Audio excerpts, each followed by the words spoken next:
আমরা প্রথমে শিখছি স্থানীয় মানে বিস্তার করে যোগ। কি অঙ্ক দিয়েছে মনে করো, দিয়েছে 572 আর 688 যোগ করতে হবে। তাহলে কী করব? প্রথমে 572কে স্থানীয় মানে বিস্তার করছি, 500 যোগ 70 যোগ 2, বুঝতে পারছ? তারপরে 600 যোগ 80 যোগ 8, বোঝা গেল? এবার অঙ্ক ধরে ধরে আলাদা করে নেব। এখানে 3 অঙ্কের 500, এখানে 3 অঙ্কে 600 যোগ, এখানে 2 অঙ্কের 70, এখানে 2 অঙ্কে 80 যোগ, এখানে 1 অঙ্কে 2 আর এখানে 1 অঙ্কে 8। এবারে এখানে সমস্যাটা কি দাঁড়াবে? যোগ করে, এই যেমন এই দুটো যোগ করে 8 আর 2 যোগ করলে কত হয়? 10। ক অঙ্কের সংখ্যা? 2 অঙ্কের সংখ্যা। তাহলে এই যে 500 যোগ 600 3 অঙ্কের যোগ করলাম, এখানে 70 যোগ 80। এবার দেখো এখানে কিন্তু 8 আর 2 যোগ করে 10 হয়ে গেছে, ঠিক আছে না? এটা আর 1 অঙ্কের নেই। যদি আমি 1 অঙ্কে ভাবি, এটার মতো করে যদি বিস্তার করি, তাহলে কী হবে? 10 যোগ 0। কি বললাম? এই 88 ছিল বলে দেখো 80 যোগ 8, তাহলে 80 থাকলে কি লিখতাম? যদি 80 থাকতো তাহলে কি লিখতাম? আমি কি লিখতাম 80 যোগ 0, নাকি লিখতাম 8 যোগ 0? কোনটা লিখতাম স্থানীয় মানে বিস্তার করলে? 8 যোগ 0। 8 আর 0 যোগ করলে 80 হবে? 80 যোগ 0, ঠিক আছে না?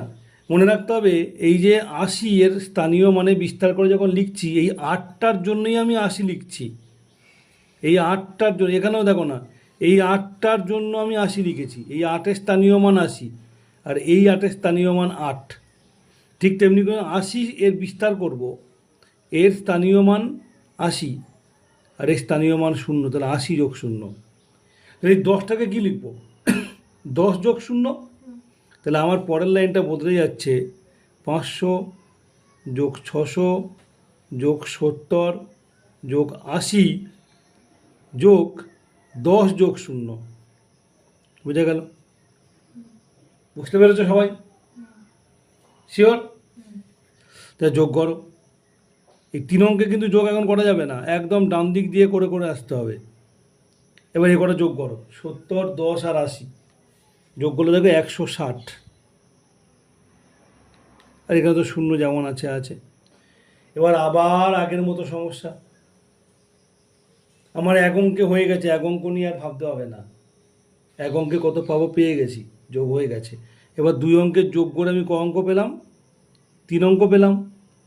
ফলে যেটা করতে হবে, এই 500 আর 600 এটার সঙ্গে এই 3 অঙ্কের এই যে ছিল এখানকার, এখানে স্থানীয় মানটা কত? এটার 100, তাহলে 100টা এখানে দিতে হবে আর 60 এখানে পড়ে থাকবে। হয়েছে? হয়েছে? বুঝে গেছে? এবার এ করে যোগ করো, 6 5 11 একে 12, তাহলে 1200 যোগ 60 যোগ 0, ঠিক আছে না? তাহলে কত হবে? যোগ করে দাও, 1260। ঠিক, তাহলে যোগে এই সমস্যাটা হবে। কোনো একটা অঙ্কে যোগ করে এই অবস্থাটা দাঁড়াবে। এটা হচ্ছে এককের ঘরের যোগ, এটা দশকের ঘরের যোগ, এটা শতকের ঘরের যোগ। ফলে যোগ করে যদি আমার অঙ্ক সংখ্যা বাড়ে, এককের ঘর মানে এখানে একটাই অঙ্ক পড়ে থাকবে আর বাদবাকি 10 আগেরটাই ঢুকে যাবে। দশকের ঘর মানে এখানে 2টো অঙ্ক পড়ে থাকবে, বাদবাকি সব আগের ঘরে চলে যাবে। ঠিক আছে? এবারে বিয়োগ দেখো, আমি সমস্যাগুলো দেখাচ্ছি, বিয়োগের কি সমস্যা হতে পারে। এমনি বিস্তার করে যদি মিলে যেত কোনো ব্যাপার না, এখানে যদি 8 আর 2 না থেকে যদি 2 আর 1 থাকতো, আমার কি সমস্যাগুলো কিছু হতো? কোনো একটা ঘরে যোগ করে যতগুলো অঙ্ক থাকার কথা তার থেকে বেশি হয়ে গেলে তখন সমস্যা, তখন কি করব? বিয়োগেও তাই দেখো, মনে করো আছে 437 থেকে বিয়োগ করো 168। তো 437কে তুমি স্থানীয় মানে লেখো 400 যোগ 30 যোগ 7, এখান থেকে বিয়োগ হবে 100 যোগ 60 যোগ 8, তাহলে 400 বিয়োগ 100 যোগ 30 বিয়োগ 60 যোগ 7 বিয়োগ 8। সমস্যা দেখতে পাচ্ছ কোথায়? ছোট থেকে বড় বিয়োগ করতে হচ্ছে, বিয়োগের বেলা এই সমস্যাটা হবে। বড় থেকে ছোট হলে কোনো ব্যাপার না, বিয়োগ করে দেবো, কিন্তু এটা কী করব? তখন আমার যেটা করতে হবে, এই যে 7টা এখানে আছে, এটা কোন সংখ্যা থেকে এসছে? 437 থেকে এসছে। এই 7টা কার? প্রথম সংখ্যাটা 437-এর। এই 7টার সঙ্গে 30 ছিল, তাহলে 30 থেকে আমি একটা 10 একে ধার দেব।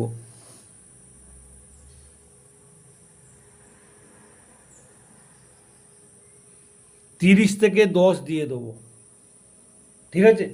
60 থেকে দেবো কি? উত্তর না, কারণ 60-এর তো নেই ওটা। এই যে 168 থেকে তো 7টা আসেনি, 7টা এসছে কোত্থেকে? 437 থেকে। যার সংখ্যা সে দেবে, তো দিয়ে দিলে কি থাকে হিসেবটা দেখো এবারে। 400 বিয়োগ 100, 30 থেকে 10 চলে গেছে, ধার দিয়েছি, তাহলে 20 হয়ে যাবে। 20 বিয়োগ 60, এটা 10 পেলে কত হবে? 17 বিয়োগ 8। এবার বিয়োগটা করা যাবে, বিয়োগ করো। তাহলে 400 বিয়োগ 100 যোগ 20 বিয়োগ 60 যোগ 9, 8 আছে 9 দিলে 17। এটা জানা মিলে গেল। এবার এখানে আবার দেখতে পাচ্ছি 20টা ছোট 60টা বড়, তাহলে 20টা কোন সংখ্যার? 437-এর। তাহলে ও ধার দেবে, কোত্থেকে দেবে? এখান থেকে দেবে। কত দেবে? না 100 দিলেই চলবে, 100 ধার দিলেই ও বড় হয়ে যাবে। তার মানে এখান থেকে 100 চলে গেছে, 300 পড়ে আছে, আর এখানে 100 যোগ হয়ে, তাহলে 120 বিয়োগ 60, আর 9 যেমন পড়েছিল পড়ে আছে। এবার বিয়োগটা করো, 300 বিয়োগ 100, বিয়োগ কত হবে? 60 হবে। এবার এটা করতে হবে, 300 বিয়োগ 100, বড় থেকে ছোট বিয়োগ আছে, কত হবে? 200।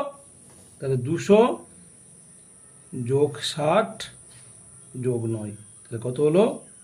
269। বোঝা গেছে? ঠিক আছে, যেভাবে বিয়োগ করো সেইভাবে বিয়োগ করা এখানে হয়েছে। ঠিক আছে, তোমরা কেরম বিয়োগ করতে? 437 তোমরা কেমন করে করতে? এখানে লিখছি, এই জায়গাটা লিখছি বোঝার সুবিধার জন্য।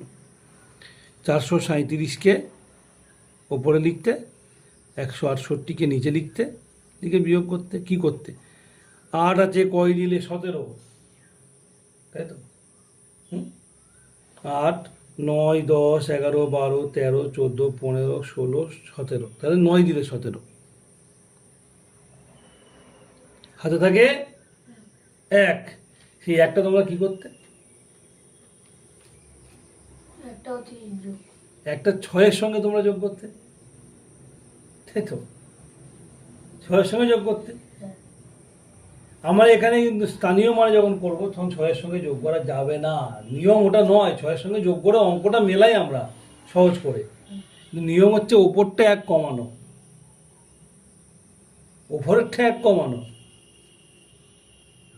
ঠিক আছে না? বুঝতে পেরেছ?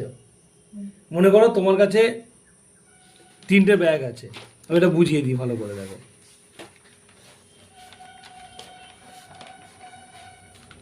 মনে করো তোমার কাছে 437টা লেবু আছে 3টে ব্যাগে, একটা বড় বস্তা আছে, এই বস্তা 400টা লেবু আছে, এই বস্তাটায় 30টা লেবু আছে, আর এই বস্তাটায় বা এই একটা ঝুড়িতে 7টা লেবু আছে।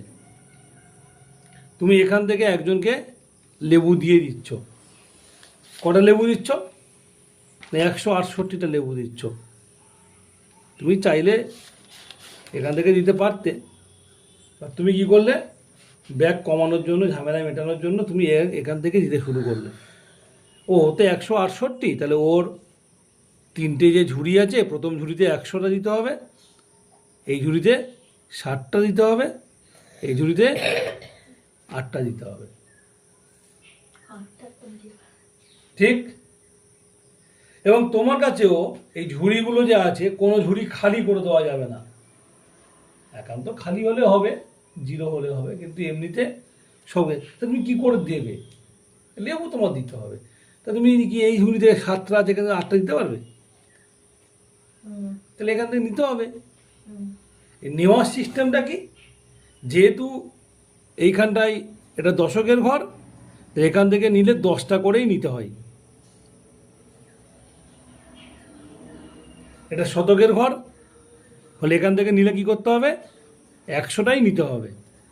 এই বড় বস্তার ভেতরে হয়তো মনে করতে পারো এরকম 10টা করে প্যাকেট করা আছে, 10টা করে লেবুর প্যাকেট করা আছে, নিলে একেবারে একটা প্যাকেট বার করে নিতে হবে। সেই জন্য এখান থেকে ধার নেওয়া হয়,